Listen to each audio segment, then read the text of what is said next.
love. Hey, it's your girl, Shana Speaks Life. And listen, November is here and it's the perfect time to slow down and reflect on the journey that we're on right now, right? Like it's fall time. I love fall. It's my favorite season because orange is my favorite color. And I love to get my burnt orange on. You know, you wear the cute blazers, the cameos.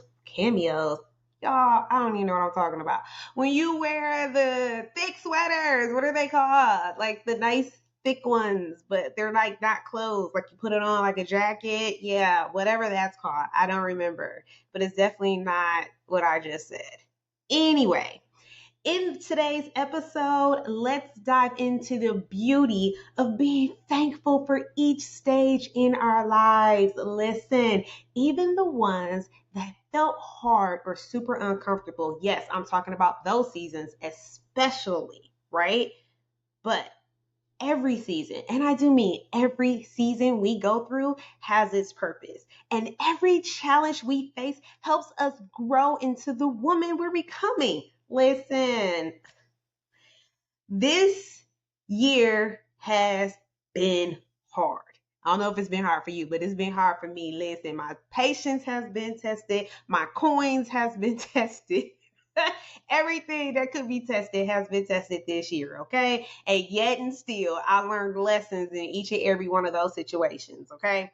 So, together, we're going to talk about embracing the journey and showing gratitude for each and every lesson that we get and finding peace in the process. So I need you to go ahead, get cozy, because you know what I'm saying, the weather is getting a little chilly, and grab your journal, get your notebook, get your phone, take your notes on there, because we're about to chat. And you know, I'm always going to give you some nuggets, so I want to make sure you're ready for them. So I'll give you a second. Okay, I need you to get it together. You know, when you come to me, you need to have your notebook ready, love. Okay, have it ready because we be going straight to the T, straight to the T. All right. So, first thing we're going to talk about today is reflecting on the seasons of life. Right? Like I get choked up just thinking about it, right? Because, like I said, this year has been nothing short of rough. Nothing short of rough. Okay. But every season, and I do mean every season, whether it's a joyful season, whether it's a challenging season, they're always going to bring growth opportunities and something that we can be thankful for, right? So if we think about it, right, even when you are at the height, like everything is just amazing, you're just like, oh my gosh, life is so great right now. There are still lessons that you learn even in that season. There's growth in that season. There's things to be especially thankful for, right? When you're like, oh my gosh, everything's good, right? You're thankful for those things. When you're in your challenging seasons, it's a whole lot harder to be like, oh, what am I thankful for in this season, right? Because you're like, I'm going through the storm, and I'm supposed to be thankful for something, right? So it is challenging, but it's also very rewarding when you focus on things to be grateful for, especially when you're going through a challenging season, right? Next, we're going to talk about gratitude for lessons learned. Mm. See how I just slid into there, right? Like talking about being thankful, and I'm like, gratitude. Like, this is November. It's all about being thankful and grateful, right? So we gonna focus on it, okay? So I want you to like share your personal insights about how life's ups and downs have shaped who you are, right? Your ups and downs in your life absolutely shape who you are. Not just what happened to you in your childhood, what you went through as a teenager, in your adult life. You go through things that shape who you are. You may feel like, I'm good. I don't let things bother me. I don't let things get to me. Right. They still shape who you are in one way or another, right? If you have a horrible breakup, the things that were not healthy and not good or toxic or whatever in that relationship, you are going to be more conscious and more mindful about those red flags, right? You're going to be like, hold on. That sounds familiar. I'm feeling triggered. You know what I'm saying? Like it shaped you into thinking differently when you are dating. Excuse me. Same thing when it comes to friendships, right? Like I'll use me for an example. I had a friend for years. Like I thought she was a forever friend. We both had sons. Her son was literally only a year older than mine, so they've known each other since they were babies. They were like practically best friends. So we were like attached at the hip. We spent all the time together. She was like the friend that deep down inside, I was like, I wish all my friends were like this, right? Because I didn't grow up with siblings, right? So being an only child, I do enjoy being by myself, but I enjoy being around others more. So I'm like a 70-30 kind of person when it comes to like engagement with other people, right? So I love the everyday type of friend, and that's what she was. We talked on the phone almost every single day. We hung out at least once a week, and because we had sons and they were the same age, we hung out a lot more, like especially in the summertime, right? So we were like this. It was just like inseparable. That friendship came to an end. And things from that friendship had me feeling like no new friends. And I was feeling that way before Drake was even on radar and would had a whole song, No New Friends. I was that person. You can ask my besties. I was like, I don't do new people. Nope, I don't have the capacity to learn new people and then find out that this ain't a forever friendship. Like that's just like really where I stood. And I had to really understand that friendships, like everything else, some are a reason, some are a season, and some are for a lifetime. And that's not just in friendship, that's in everything, right? But I, in my heart and in my mind, that was my forever friend. And so when she was no longer that, I'm like, I ain't choosing friends wisely. So because I'm not choosing friends wisely, I'm not choosing no more friends. And I was standing on that. You could be cool, you could be nice, whatever, but no, honey, love, boo boo. I'm not choosing. I'm not being friends with anyone else. You know, relocating to another state changes all of that. I couldn't take my people with me. You know what I'm saying? So it was like, oh, well, the reality is that's not really what I want. And I've met some amazing people as a result. But I've probably missed out on connecting with some amazing people too because I had that thought process, right? That friendship shaped how I moved with other people moving forward. So think about that, right? I want you to think about how your experiences have helped you grow because ultimately I was saying no new friends when like I don't have a whole bucket of friends. So let me start there. Like I'm still real like close knit, like keep it small, keep it simple. Like I don't need a whole entourage, right? However, I've met some amazing people since I've moved to Texas. And I couldn't imagine not having them in my life had I still been saying no new friends. You know what I mean? So I grew in that area in being open to new friendships. So that's just a thought. I pause because I want you to dissect what I'm saying. I want you to hear what I'm saying. I want you to look at your experiences and realize how did they help you grow because you grew from your experiences, period, point blank and simple, you did. Now the next thing I want to talk about, okay, you ready? Ways to practice gratitude. I know you be like, Shana, you talk about this too much. I don't talk about it enough because this is something that I feel like is the hardest when you're going through. But this is something that is the most important when you're going through. Because when you're going through, you don't see the sun shining. All you see is the cloudy days.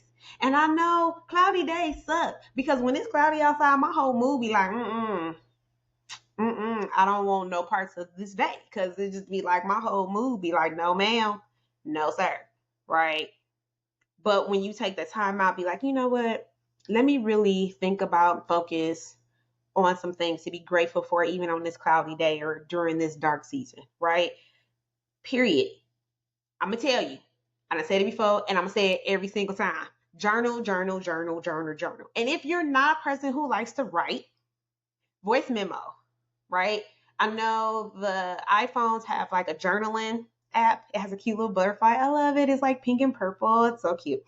And I'm pretty sure that's like similar apps in other platforms. I have the iPhone, so that's the only reason why I know about that particular app.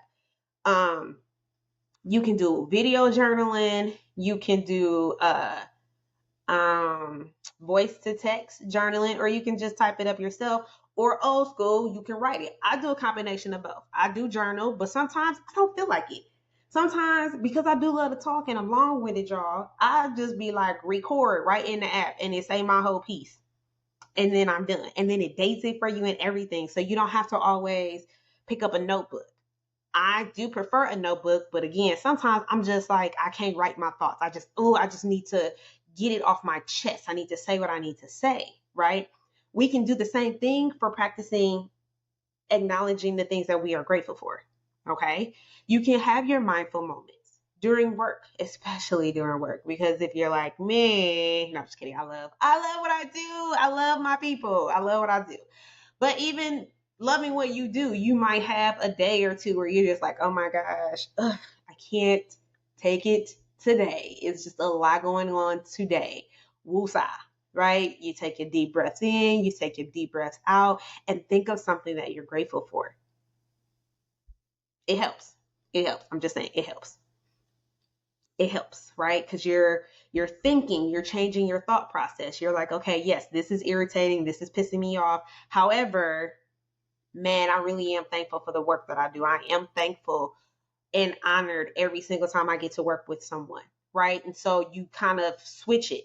Instead of complaining or being upset about what's going wrong, you flip it and be like, oh, but I am so grateful for each and every client that I have. I'm so thankful for each and every room that I get to walk in and speak life to people. I'm so thankful for each and every comment, everything, just everything. Anytime someone engages with anything that I do, I am so grateful. Those are the things. That's just a prime example. That's my version, right? So what's your version? What does that look like for you? And then to kind of circle back from what I talked about last episode, celebrating progress, not perfection. There's no such thing as perfection. Coming from a previous perfectionist, I know. Trying to be perfect, honey love, is gonna always lead you to a whole lot of hurt, pain, and disappointment in yourself. And we just go ahead and let that go. It's hard, but you got to let it go. Okay? Growth is not about getting it right all the time. It's not about getting it right, period. Like, let's just take that thought right on out our head, right? Growth isn't about getting it right, but it's about being proud of every single step that you take. Big steps, small steps. It doesn't matter. You're taking a step. 1 step, 2 steps, 3 steps, 4 steps. Step to the left, step to the right. Slide up. Okay, I'm about to be stepping. I'll play some Tamia in the background in a minute. Like, what? No, but seriously, like, count every step. Every step forward. You have this big picture. I get it, right? You have this big old puzzle. Huge puzzle. I like to use this metaphor all the time. You get the box, 3,000 pieces, right? You see the picture, but when you open that box, you like, bro, what did I sign up for? The picture is the result that I want, but I ain't signed up for these 3,000 pieces. I know it said it on the box, but I didn't really think about how many 3,000 pieces was I opened up that box. But the moment you put one piece down and you connect another piece, that is a step, okay? And you be like, whoo, I started. You get through, you got like 100, 200 pieces down. You're like, man, I am really making movement in the right direction. I am one step closer to finishing this big picture. And that's how you need to look at the steps that you're taking. Not, I only took 1 step today and I have 2,999 steps to go.